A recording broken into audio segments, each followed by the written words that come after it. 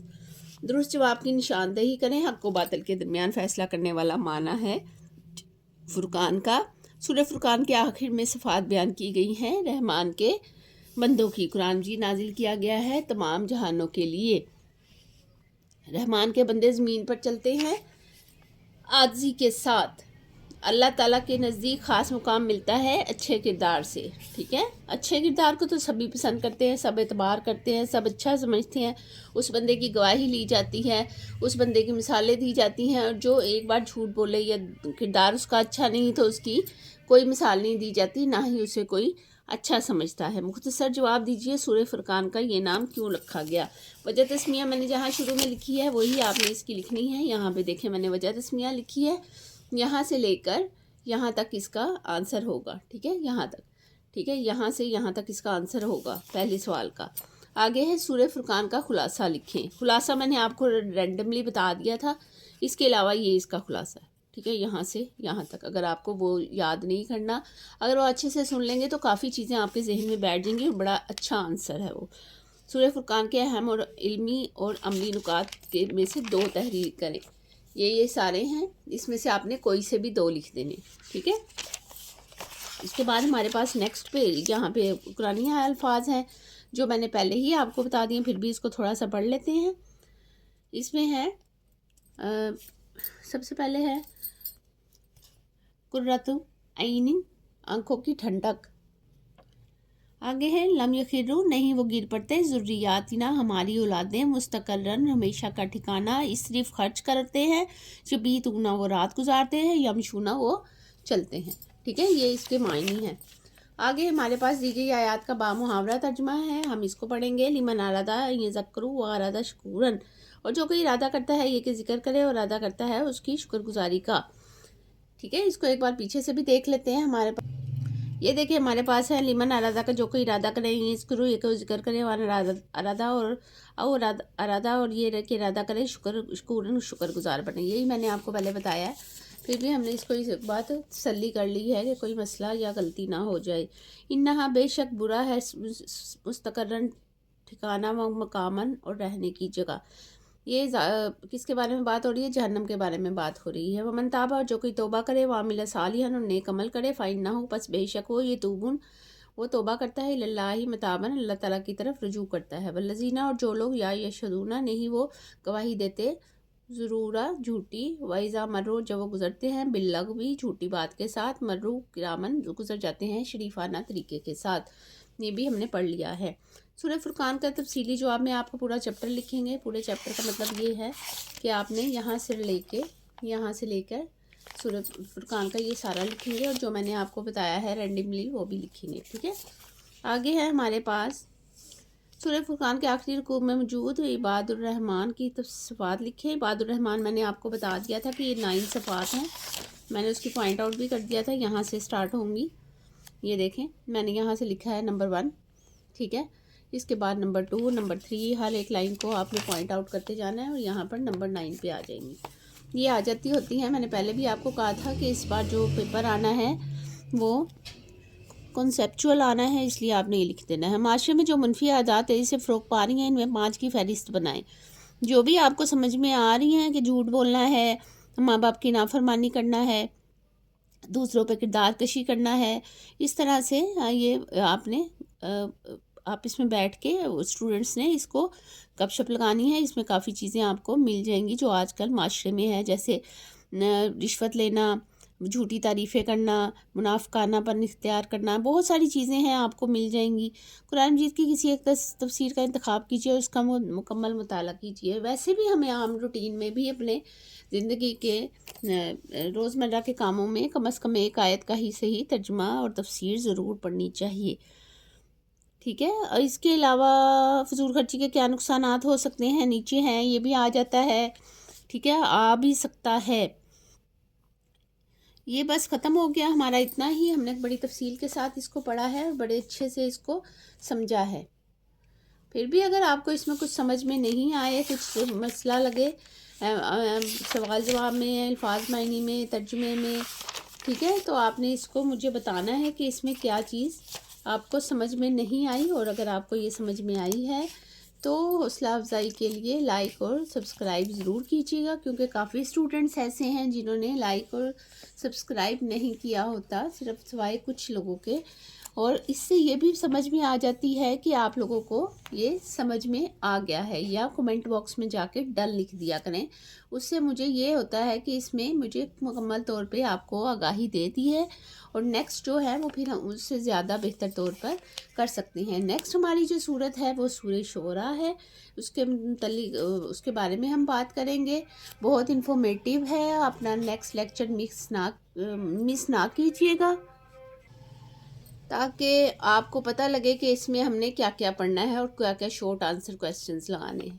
اپنا بہت سارا خیال رکھیے گا، آپ کے ساتھ ہم رابطے میں رہیں گے، نیکسٹ ویڈیو میں ہم ملیں گے انشاءاللہ، بڑی تفصیل کے ساتھ اس کو بیان کیا جائے گا۔